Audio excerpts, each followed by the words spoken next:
Здесь вот мы сейчас вот тоже сделали учетную укопку яровой пшеницы и вот контроль на накремний и экстрасол. Но визуальная оценка вот корневой системы тоже так же аналогично как ячменя, довольно-таки мощная.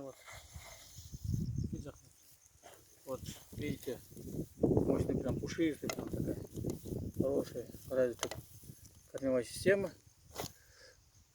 Вот контроль. Тоже такая же культура. Сроки одинаковые, все одинаково. Здесь уже видите, чуть-чуть поменьше. Ну, здесь вот чуть-чуть между ними вот идет, вот, видите, вот вторичная корневая система. Это экстрасол вот у нас мы выкопали. Вот корневая система тоже развита, но не так, как, допустим, вот на накреме. Можете сравнить визуально, видите. Там пушистый. Урожай будем смотреть уже, когда все поспеет.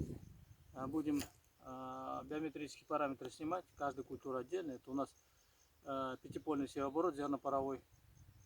Мы ежегодно здесь проводим испытания свои. Вот сегодняшний день такой вот.